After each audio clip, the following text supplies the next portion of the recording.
Good morning students. आज हम लोग डिस्कस करेंगे क्लास 12th बीएसटी का first chapter management. Management concept, introduction, nature, objective, features और बहुत सारे टॉपिक्स को फर्स्ट चैप्टर में आप लोगों को डिस्कस किया गया है, क्लियर किया गया है। सबसे पहले इसका डेफिनेशन और इंट्रोडक्शन देखते हैं। What is management?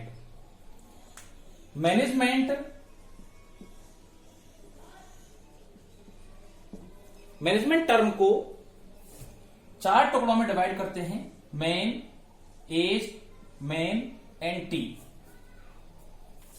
First man का मतलब है ए पर्सन। एज का मतलब है मैच्योरिटी,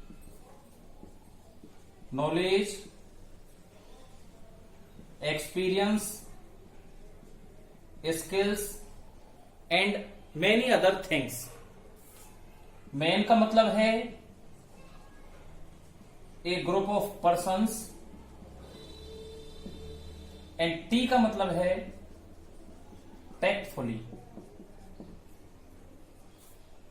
जब एक पर्टिकुलर पर्सन अपनी मैच्योरिटी, नॉलेज, एक्सपीरियंस, स्किल, इन सारी चीजों का यूज करके किसी ग्रुप ऑफ पर्संस को, एक बहुत सारे लोगों को टैक्टफुली मेंटेन करता है, उनसे काम लेता है और उनको वर्क असाइन करता है, तो वो प्रोसेस मैनेजमेंट कहलाती है। क्या कहलाती है बेटा?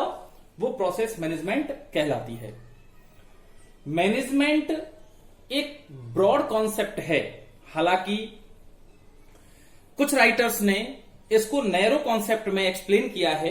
For example, in narrow sense, getting work done from other persons while doing work himself for achieving the common objective in management.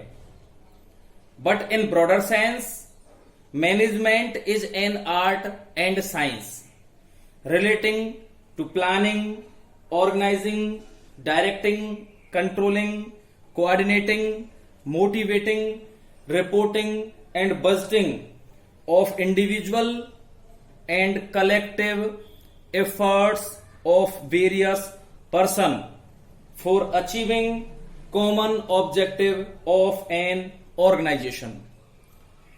जैसा कि अभी मैंने आप लोगों को डेफिनेशन या इसका एक इंट्रोडक्शन एक्सप्लेन किया, इसके बेसिस पर नैरो माइंड या नैरो सेंस में हम ये सोच सकते हैं कि मैनेजमेंट एक ऐसा प्रोसेस है जो केवल और केवल दूसरे लोगों से काम कराने की एक आर्ट या कला हो सकती है।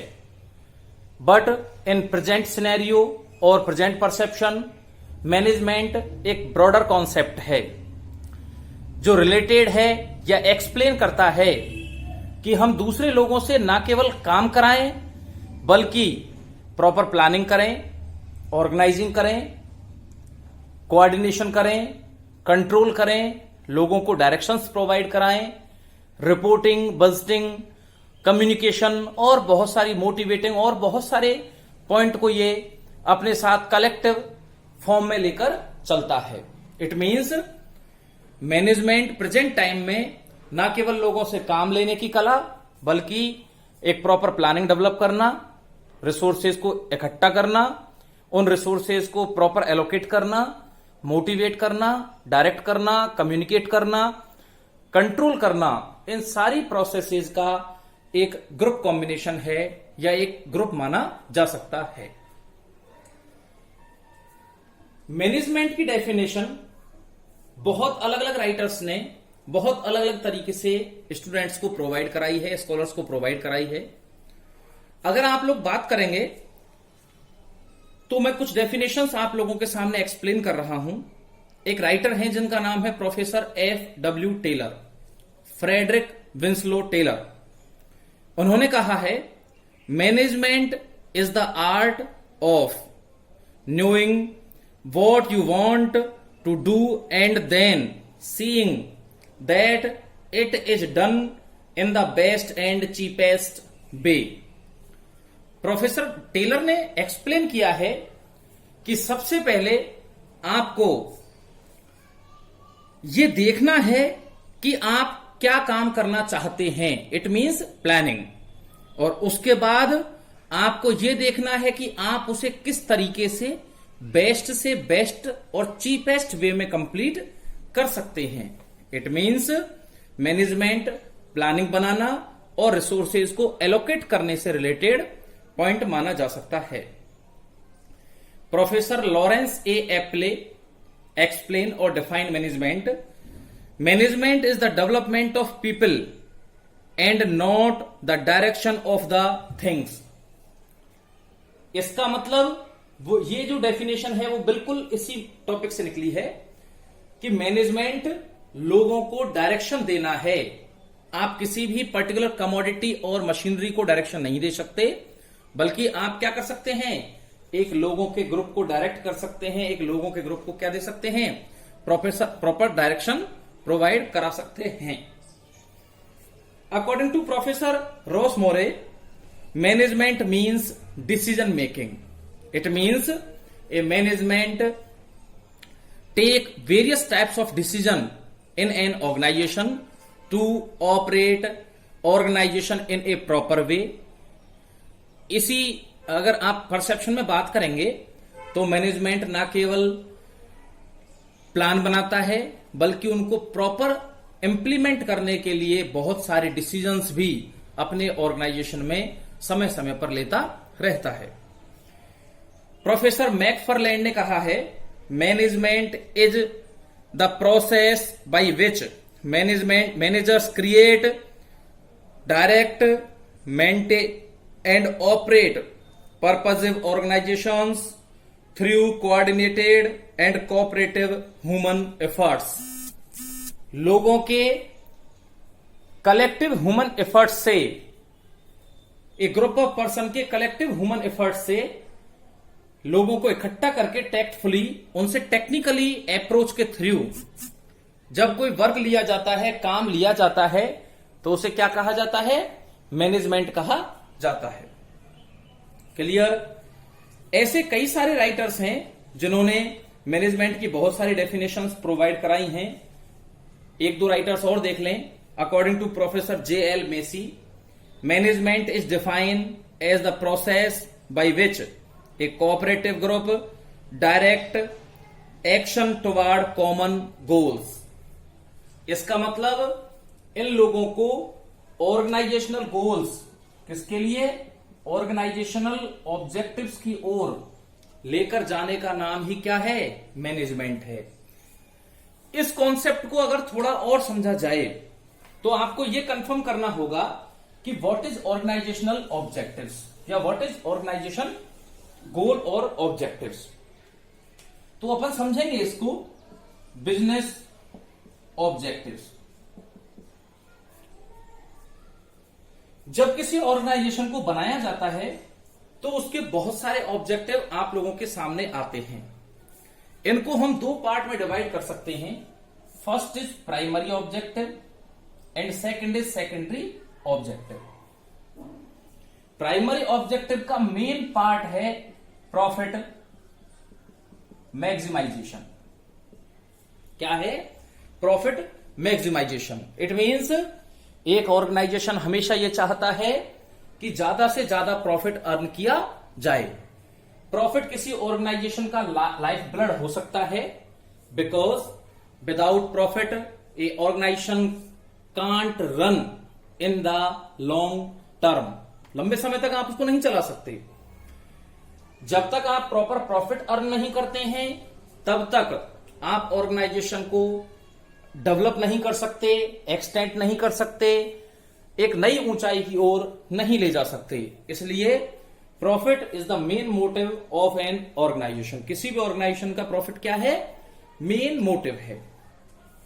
इसके बाद सेकंड पॉइंट आता है to satisfy social and individual needs. ये एक मैनेजमेंट का या एक बिजनेस का सेकेंडरी ऑब्जेक्टिव हो सकता है कि एक ऑर्गेनाइजेशन से बहुत सारे लोग डायरेक्टली और इनडायरेक्टली कनेक्टेड होते हैं। It is very important to satisfy the group needs and the individual needs. अगर ग्रुप नीड की बात करें, गवर्नमेंट को टाइम पर टैक्स देना, एम्प्लॉयज को टाइम पर वेजेस और सैलरी प्रोवाइड कराना, सप्लायर्स को टाइम पर पेमेंट पहुंचाना, इन्वेस्टर्स को टाइम पर डिविडेंड पे करना, ये सारी चीजें ग्रुप और सोशल नीड्स हैं। कस्टमर को प्रॉपर प्रोडक्ट पहुंचाना एट ए चीपेस्ट रेट और चीपेस्ट प्राइस पर, यह भी एक सोशल नीड हो सकती है, क्योंकि यहां पर एक ग्रुप की नीड को सेटिस्फाई किया जा रहा है। लेकिन इंडिविजुअल बात करें अपन लोग, तो इंडिविजुअल किसी एक पर्टिकुलर पर्सन से रिलेटेड है। फॉर एग्जाम्पल, जैसे मान के चलिए किसी कंपनी का, ऑर्गेनाइजेशन का ओनर है, तो ओनर क्या चाहेगा, उसके प्रॉफिट में मैक्सिमाइजेशन चाहेगा, जिससे उसकी कैपिटल क्या हो, हाईली इंक्रीज हो जाए। सही है कि नहीं है? तो इसका मतलब ना केवल आपको सोशल नीड्स को फुलफिल करना है, सेटिस्फाई करना है, बल्कि इंडिविजुअल नीड्स को भी आपको क्या करना है, कंप्लीटली फुलफिल करना है। इसके बाद बात आती है सेकेंडरी ऑब्जेक्टिव्स की। सेकेंडरी ऑब्जेक्ट्स में हम लोग देख सकते हैं, जैसे एम्प्लॉयमेंट क्रिएशन, ज्यादा से ज्यादा एम्प्लॉयमेंट क्रिएट करें, प्रोडक्शन में इंक्रीमेंट करें, नेशनल इनकम में इंक्रीमेंट करें, गवर्नमेंट को टाइम पर टैक्स प्रोवाइड कराएं, प्रॉपर इनोवेशन करें, नए नए प्रोडक्ट और आइडियाज लॉन्च करें मार्केट में, और बहुत सारी चीजें ऐसी हैं जो एक बिजनेस का सेकेंडरी ऑब्जेक्टिव हो सकती हैं, जो बिजनेस के लिए एक इंपॉर्टेंट थिंग के रूप में देखी जा सकती हैं। बात समझ में आई आप लोगों के? मैनेजमेंट क्या करता है, इन ऑब्जेक्टिव्स को ध्यान में रखता है और इनको पूरा करने के लिए या इनको ऑब्टेन करने के लिए क्या करता है, टाइम टू टाइम एफर्ट्स करता है, प्रयास करता है। कुछ राइटर्स का ऐसा मानना है कि मैनेजमेंट एक ऐसा प्रोसेस है जो डायरेक्टली रिलेटेड होता है बहुत सारी प्रोसेस से। जैसे कौन कौन से प्रोसेस हैं? Planning, organizing, staffing, directing, controlling, coordination, communication, reporting, budgeting and other things. दोबारा सुनिए बेटा एक बार। Planning, organizing, staffing, directing, controlling, coordination, communication, reporting and budgeting. समझिए बेटा क्या है, एक एक चीज को समझते हैं अपन लोग। What is planning? Planning means near future हम लोगों को क्या करना है, कैसे करना है, कब करना है और किस पर्टिकुलर पर्सन के थ्रू वर्क कंप्लीट करना है। इन सारी चीजों को आज सोचना। क्या करना? इन सारी चीजों को आज सोचना ही क्या है? प्लानिंग है। प्लानिंग का मतलब फ्यूचर को देखना, फोरकास्टिंग करना और उसके लिए एक प्रॉपर प्लान डेवलप करना। इसकी जो पूरी प्रोसेस है उसे क्या कहा जाता है? प्लानिंग कहा जाता है। सेकंड पॉइंट आता है organizing. Organizing means to collect various types of resources and to allocate these resources into a proper structure. किस में एलोकेट करना? प्रॉपर स्ट्रक्चर में एलोकेट करना ही क्या है? ऑर्गेनाइजिंग कहा जा सकता है। एक ऑर्गेनाइजेशन में बहुत सारे resources such as financial resources, human resources, raw material, machinery, furniture, fix asset, working capital, ये सारे जो रिसोर्सेज हैं इनको प्रॉपरली मैनेज करना, प्रॉपरली कलेक्ट करना ही ऑर्गेनाइजिंग टॉपिक में इंक्लूड किया जाता है। क्लियर? इसके बाद बात आती है स्टाफिंग की। स्टाफिंग मीन्स इसमें 3 वर्ड्स को इंक्लूड किया जा सकता है। First recruitment, second selection and third training. एक ऑर्गेनाइजेशन में ह्यूमन एफर्ट्स या ह्यूमन रिसोर्स सबसे इंपॉर्टेंट पार्ट है। इट मीन्स सबसे पहले उस ऑर्गेनाइजेशन में लोगों को रिक्रूट करने के लिए प्रोसेस यूज में लाई जाती है। इसके लिए हम advertisement agencies, newspaper, television, internet, इन सब का यूज करके लोगों को रिक्रूट कर सकते हैं। जिन लोगों ने आपके पास जॉब के लिए एप्लीकेशन दिया है उसमें से आपको बेस्ट पर्सन को सेलेक्ट करना है। इसे सिलेक्शन प्रोसेस कहा गया है। और जो लोग सेलेक्ट किए गए हैं या अपॉइंट किए गए हैं उन एम्प्लॉयज को बेस्ट से बेस्ट ट्रेनिंग प्रोवाइड कराई जाए, जिससे उनकी स्किल्स में, प्रेजेंट स्किल्स में क्या हो सके, इंक्रीमेंट हो सके। इसी प्रोसेस को क्या कहा गया है? ट्रेनिंग कहा गया है। आप लोगों का प्लानिंग, ऑर्गेनाइजिंग एंड स्टाफिंग, ये 3 पॉइंट इस वीडियो में कंप्लीट कर दिए गए हैं। अगली वीडियो में हम लोग डिस्कस करेंगे डायरेक्टिंग, कंट्रोलिंग, कोऑर्डिनेशन और ये सारे जो पॉइंट हैं इनके बारे में। धन्यवाद।